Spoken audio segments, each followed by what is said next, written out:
Today we're going to talk about the Carpenter's pencil and why it's shaped like this and some other great things that you can do with this pencil.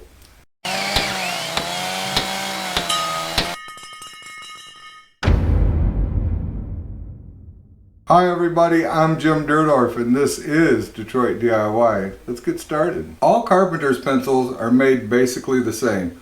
They are the same width and they're the same thickness.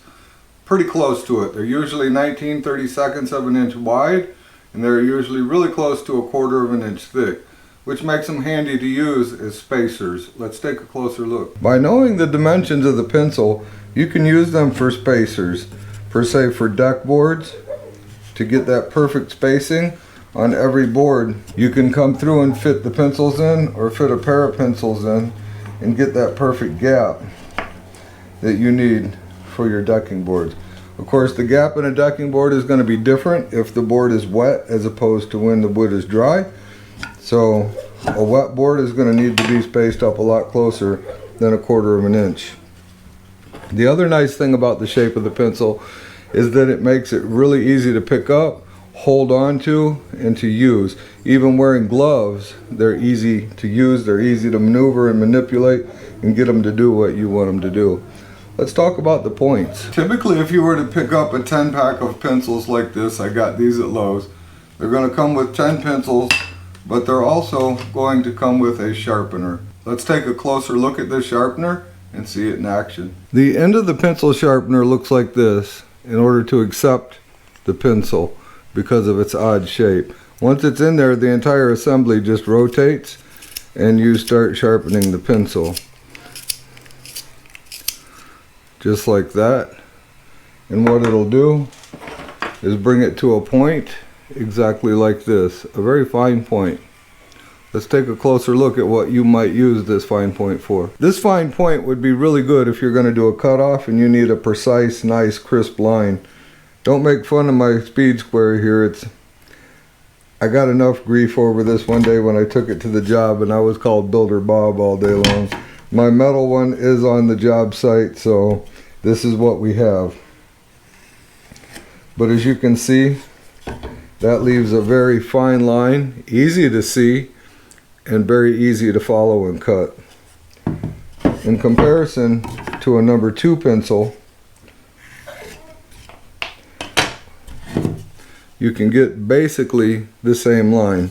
The nice thing is, this lead will not wear out as fast. It'll make multiple lines and it'll far exceed what this pencil can do as far as marking lines and keeping this shape. Most of the times when I sharpen these pencils, I like to use a razor knife with a sharp razor blade, and I come back about a 1/2 inch into the pencil and I just start whittling it out down to the lead, depending on the point that I want. If I am marking wood, I typically like to leave the full width of the lead when I'm done sharpening it, and sometimes I will even sand it.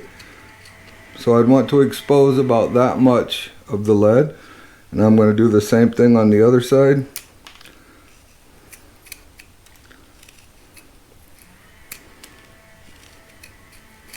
And then we'll do a comparison down there on the sharpened pencil on the board here in a second.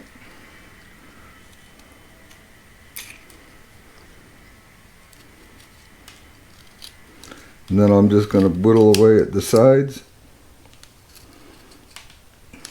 Try to go a little easier than I am. And there we have it. Now what I like to do, if I'm going to be marking wood with this, is take the sandpaper and sand that to a point.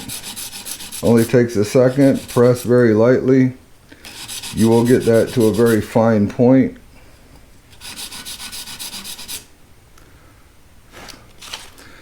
And now the nice thing is I have a very sharp point on this pencil and I have the full width of the graphite to mark with. And as you can see, it is going to make a line that's even more crisp than the other two lines with the number 2 pencil and the sharpened pencil. That's a very crisp line, easy to cut, easy to follow, and will create a tight joint if you cut it correctly. Let's talk about some other methods of sharpening and what you might use these for. This one I have sharpened to scribe with. I've cut more off on this side than I have on this side, and it's about the same here. It is a relatively fine point. It will leave a nice crisp line. I did this section right here with the sandpaper the same manner that I just sharpened the other pencil, just by sliding it on the sandpaper and creating that angle on the lead. And what I mean by scribing is I'm going to take the pencil in this manner and I'm going to place this side up against this board, because the problem that you have is the boards do not line up correctly, or they don't sit flush together. So if you set the pencil on here just like this and you pull a line across it, you hold the pencil flat against this board and it will create the line that you need to cut to get the two boards to sit together correctly. I've already spoke to the durability of this graphite, but it's amazing how well it marks on even rough sawn lumber, wet lumber, or a concrete block like this. And it just doesn't wear out. As you can see, the lead is up there. It's quite a bit exposed. I can just draw line after line after line, and it remains basically the same. It'll take multiple lines on this block to wear this down. And you know, the graphite in here is extremely durable, and that's another reason why the carpenters would tend to use these more, is because they'll just mark for a long time before you have to resharpen them, unlike a number 2 pencil. A number 2 pencil just is not designed for this at all, and you may be lucky to get 2 lines out of it and you're done.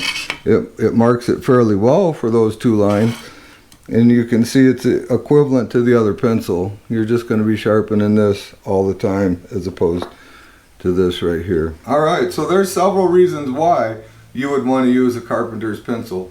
And if you ever wondered why they were shaped like this, it is really and truly so that they won't roll. So you can set them down on an angled surface and they will sit right there. They might slide. That wasn't a good example at all. They sit there pretty good. In most cases it takes quite a bit for them to go. Some of them have a different paint on them than these, which makes them a little more grippy. May not be the best finish for an example like that, but a round pencil will definitely roll away much faster than one of these carpenter's pencils when you set them down, especially if it's just a slight uneven surface where your pencil just rolls off on the ground.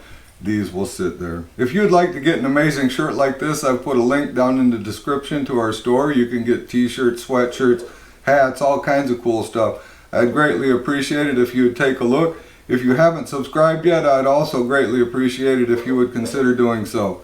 That's all we got for this time. And remember, guys, to always respect the power of your power tools. If you enjoyed yourself, click on one of those 2 videos that are going to pop up next to me, and we'll see you soon.